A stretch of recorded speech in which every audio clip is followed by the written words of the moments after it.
my life. I started and building a personal brand business is awesome. Okay, let's start What with are people raving about? How can I do more of that? our culture, this instant gratification. I'm going to do this.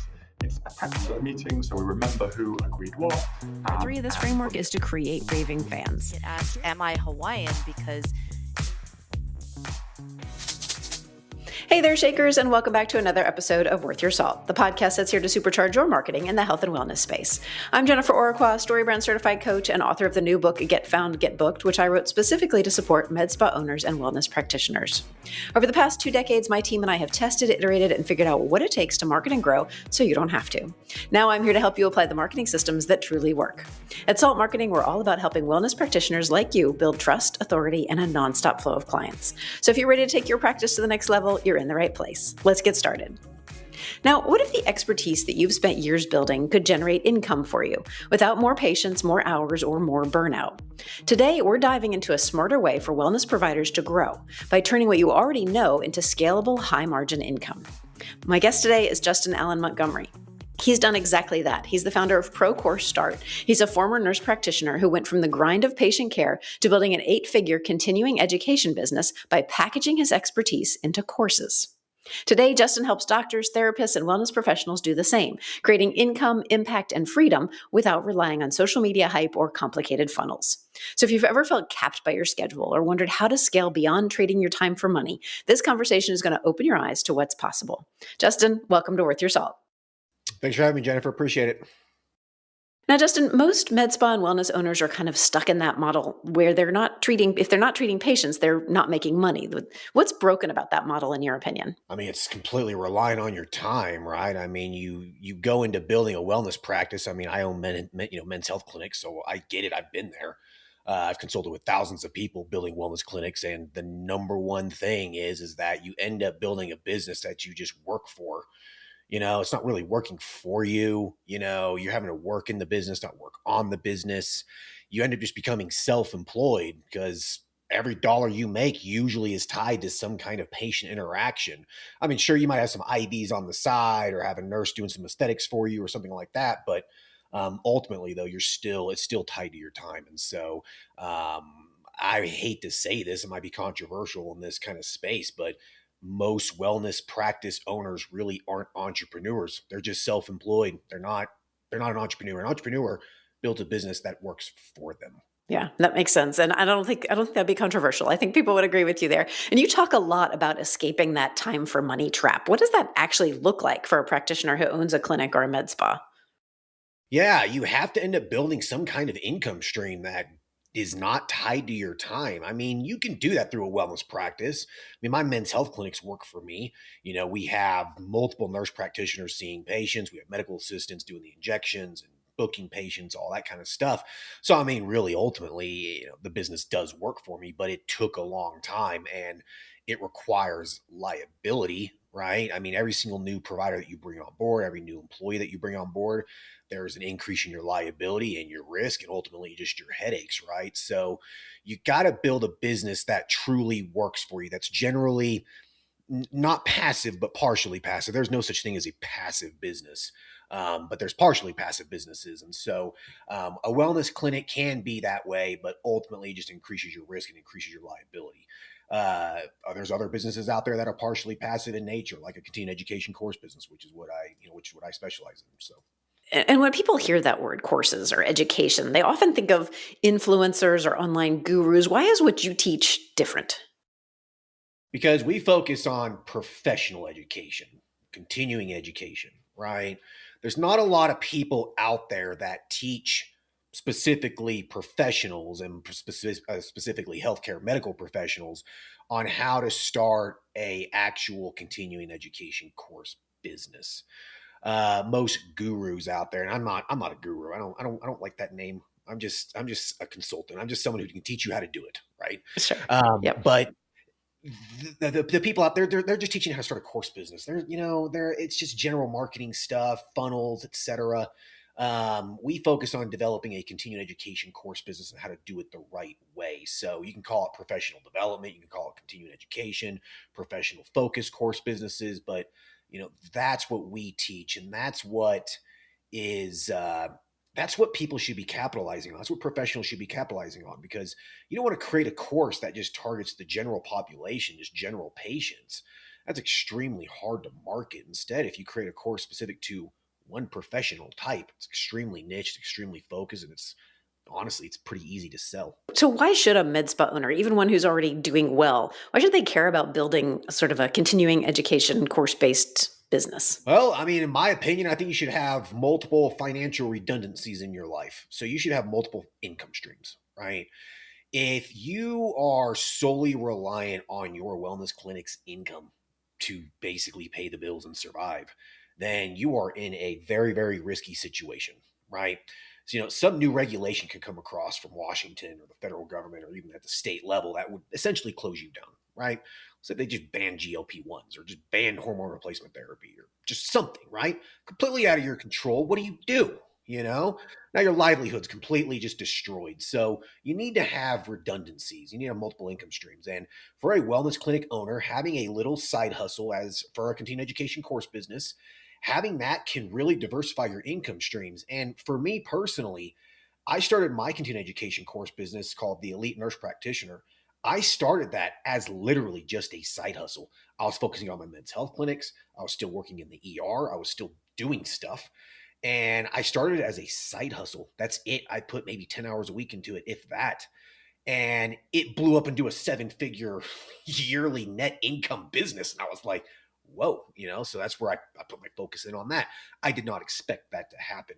I didn't expect that to happen. So that's the thing about building income streams in multiple businesses, right? You never know you never know what happens. Yep, for sure. So if somebody's listening and thinking, I already have multiple revenue streams, why would I add this? What would you say to them? I would tell them that this is practically no liability, minimal risk, partially passive in nature, and you literally generate sales and income 24/7, 365 days a year. I mean, you can wake up to course sales. I sell courses on Christmas Day, New Year's Day, like holidays don't matter. When I go on vacation, I typically make more money than I'm actually spending on vacation through the CE business. So it is a fantastic side income. It really is. And like I said, it's partially passive. You do have to put some time into it, but it's a great side income that a lot of people are not, they're not capitalizing on. And I love this idea of practitioners realizing they've built a successful practice, but they're still stuck being the engine behind all of it. And I think what you're introducing here is a completely different way to think about that growth, income, and even freedom as a business owner. Correct. Yeah. I mean, most people don't think of leveraging their knowledge. Most people, most professionals just let their knowledge work through them. They don't let it work. They don't let their knowledge work for them. Right. Like you go to school, you get your doctor, you get your MD, your NP, your PA, your therapist license, whatever it is, you learn all of this information, all of this knowledge, all of these skills, and now that stuff just works through you and you see patients, right? Instead, you have this huge knowledge base, especially if you're experienced. So why not put that knowledge to work? Why don't you let that knowledge work for you? And most people don't ever do that. It's like writing a book. I mean, you write books, you have courses, like your knowledge is working for you, right? So it's a great business model. All right. That's great advice. I'm sure everybody's minds are churning now. We have to take a quick break. When we come back, I want to dive deeper into your story, how you built this, and what's actually working for the professionals that you're helping, why this model is gaining so much traction right now. There's a reason some wellness practices are fully booked, while others are stuck wondering where their next patient is coming from. Jennifer Orechwa, founder of Salt Marketing, has helped med spas and wellness practices turn scattered marketing into predictable growth. And now she's sharing exactly how in her new book, Get Found, Get Booked. This is the same system used with Salt Marketing's highest level clients to attract the right patients, build trust online, and create consistent bookings without relying on constant promotions or guessing what to do next. Inside, you'll discover how to finally get found, get chosen, and get booked with a clear, repeatable marketing system designed specifically for wellness businesses. And you can start today. Go to getfoundgetbooked.com to download Chapter 1 for free. Get started building marketing systems that work for your practice at getfoundgetbooked.com. What are you waiting for? All right, we're back here on the Worth Your Salt podcast with Justin Allan Montgomery, founder of ProCourseStart. Before the break, we were unpacking this idea of moving beyond the time for money model that so many wellness providers are stuck in. So, Justin, I'd like to go a little bit deeper into your journey and what you've built, because this isn't just theory. You've actually scaled this into an 8-figure business and helped other professionals do the same thing. So let's talk about what that actually looks like and why this model works so well. So you created the CORE method as the strategic framework behind your consulting business. Can you walk us through what CORE stands for and why this framework works so well? Yeah, the core model that I developed it's called the ProCourseStart Pillars of Success. That's kind of basically what it's called. It's essentially a framework where, and this is free on the website, ProCourseStart.com. You just check it out. This core framework is what you need to focus on if you want to build a CE business the correct way. So I didn't develop this before I started my CE business. This was something that was just more or less discovered through trial and error and failures and successes over, 7 years of operating this CE business. So pillar number 1 is identify a problem in your profession and develop a solution to it. So you're developing a value proposition essentially, right? Pillar number 2 is marketing is the number 1 function of your business. It just is, especially an online course business. Number 3 is to provide consistent, valuable, and free content. Pillar number 4 is focus on income generating activities, not technical details. Then number 5 is you got to leverage the knowledge and work of others if you want to scale a 7-figure continuing education course business. That's what I teach people. I'm not teaching you how to just start a little CE business. My goal is to help you create a business that the foundation is set to scale it to 7 to 8 figures. It's the CE business.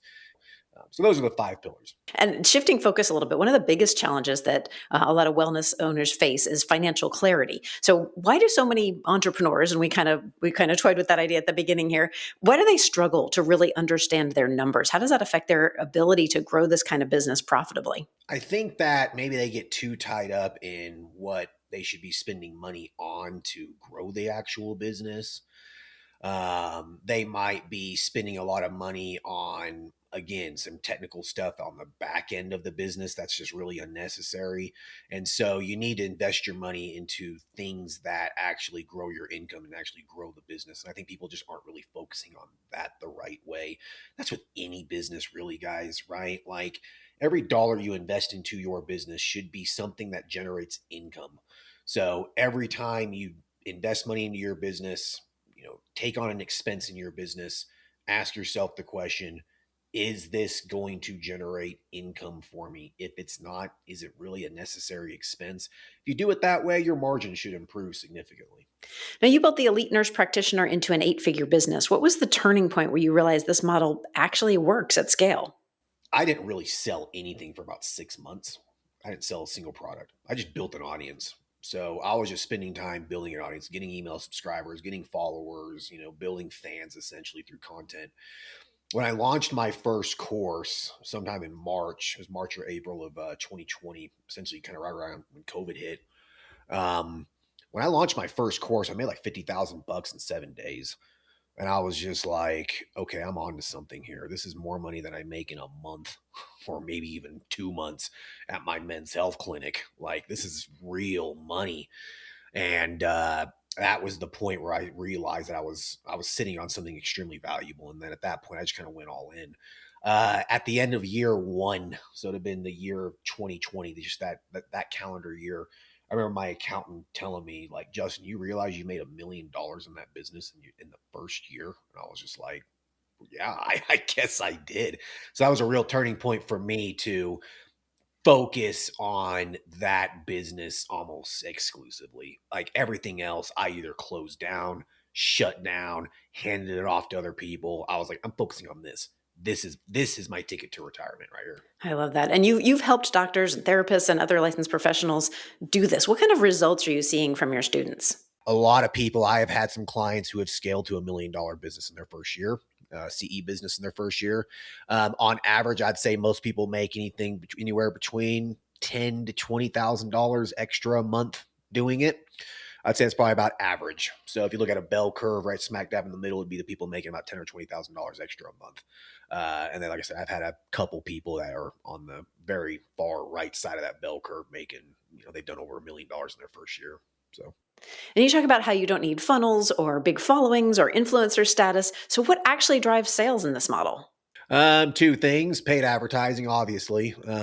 So if you set this business up the correct way, 50% of your sales should probably be coming from some kind of paid advertising source. Predominantly Meta, Instagram, TikTok, YouTube, Google Ads, those sorts of things. So you get about 50% of your revenue from there. The other 50% should be pretty much organic. So that's going to be audience building. You do not have to be an influencer. You do not have to have 1 million followers. My business was $1 million business with 7,000 Instagram followers, guys.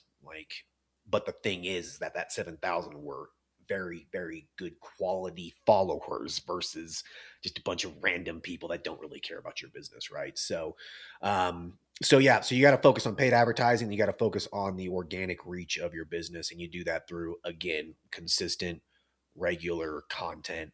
If you can post 5 days a week, that's ideal. That'll help build you an audience, a quality audience. A lot of wellness professionals are skeptical of that idea of passive income that you talked about. So what does that realistically look like in your world? Is it truly passive? So with a continuing education course business, it is a partially passive income. So what you are looking at in terms of more or less the day-to-day operations of the business, just to keep it running, is that you need to answer some emails here or there, some general customer service stuff, right? Eventually you can offsource that to someone else, but in the first year you can do it yourself, unless you just blow up. You need to develop consistent content on a regular basis. You can use AI to help you with that. And so for about 10 hours a week, all you're doing is you're answering some customer service emails, maybe some technical support stuff. You're answering messages. You are posting content on your social media pages and on your website 2 to 5 times a week. And that is literally all you are doing. So it really only takes 1 to 2 hours a day of your time to do this. Now, I will say this, though: if you are developing new products, new courses and stuff, you're obviously going to be spending more time on the new product development, right? So I usually tell people who are going to start a business like this, expect to spend 80 to 120 hours getting the business up and running and your first course done. And then after that, 10 hours a week. Okay, Justin, it's time for another quick break. We'll be right back after this. You're listening to Salt Marketing's Worth Your Salt podcast, where we help wellness entrepreneurs market, grow, and succeed. I'm your host, Jennifer Orechwa, and my guest today is Justin Allan Montgomery, founder of ProCourseStart. Justin is a continuing education business strategist and a former nurse practitioner who helps licensed professionals turn their expertise into scalable, high-income education businesses without relying on social media or marketing gimmicks. Now, if something you hear today challenges the way you're thinking about growth or opens your eyes to new opportunities, we'd love to hear from you. Connect with us on Instagram, Facebook, or LinkedIn and let us know what resonated. We're back, and Justin, let's shift into the practical side of this, because at this point, our listeners are probably thinking, that sounds great, but how do I actually do it? So let's break down what it looks like to turn their expertise into something scalable. Let's say I own a med spa or wellness clinic. How do I even begin identifying what I could turn into a course or CE offering? Explore the back of your mind and ask yourself, what is something that either new providers or nurses or whoever ask me about all the time? This might be in person. This might be maybe in a Facebook group or something. Just look back in your mind, look back in your history and your experience, and just say, what is it that I'm asked all the time about, that I'm knowledgeable about, that I'm skilled at, right? And so you might find that, you're asked about this certain topic all the time from people online or in person or whatever. That's obviously going to be a strength of yours. And then also look at the information, the knowledge that you have inside your mind, and what is it that you are good at, like you are excellent at, something that like the back of your hand. Because if you know it like the back of your hand and you can just spill it out of your mouth without having to really think about it, then you are an expert at it. You are an authority figure in that space with that knowledge and information. So figure out what that is. I mean, anyone who owns a wellness practice, there's probably something you're really good at. So what is that? Just write down a list of 5 to 10 things that you feel like that you are good at, and then look at those skill sets that you wrote down. And then go online and start doing a little bit of research. What are, out of all these topics, out of all these things that I'm good at, what is something that is being asked about online a lot within blank profession, right? Therapist or doctor or whatever. Use, use Gemini, use Claude, use ChatGPT to answer, to do some research there. Go in there and be like, out of these 10 topics that I'm skilled at, which one is discussed the most online and which one tends to be the biggest problem, and have it do a research mode. And it'll just scrape the internet and it will tell you. That's market research, guys. So yeah, that's what I would recommend. What types of topics or expertise tend to perform best for professionals in aesthetics, functional medicine, or wellness? Oh geez, it just varies so much. I mean, I've had people who help with marriage issues and within the professionals, like, something that's not even really in continuing education, all the way to someone teaching people how, lactation science or something. So there's not really a specific topic that does better than other ones. I think that the bigger the problem that you solve, the bigger the chances of success you're going to have. The higher the cost of the problem, the more money you're going to make, the higher the value the course is going to be. So, I have a student who's developing courses for lawyers, but it's going to be within the medical malpractice space. She's actually a physician, and she does case-by-case reviews with lawyers. And so she is developing a CE business to help lawyers with malpractice cases within a very specific niche. And that's a very high value course because it's going to help a lawyer win a malpractice lawsuit. So like a course like that, you could sell for $3,000 to $5,000, right? It's extremely high value. So, but it's a big problem she's solving, right?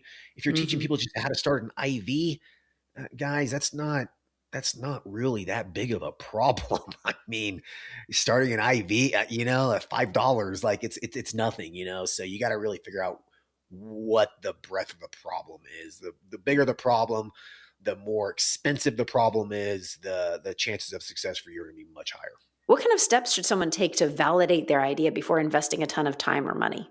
Again, I think just doing some market research. Asking yourself, have I actually dealt with this problem personally? Chances, you should have solved that problem yourself, right? You should have went through that problem. That's how you resonate with potential customers. And so just from personal experience, what you possibly see in the marketplace, what you see in other clinics, what you see with friends, colleagues, etc. But I think the biggest place to go is just to go online and try to validate the idea by just, again, doing some market research using AI. There's no reason for you to have to go back, scroll through forums and Facebook groups and subreddits and all these things to try to figure it out yourself. I mean, that's what I had to do 5 or 6 years ago, but you don't have to do that now. Use the research function within these LLMs and have it scrape it for you and break it down and try to validate the problem.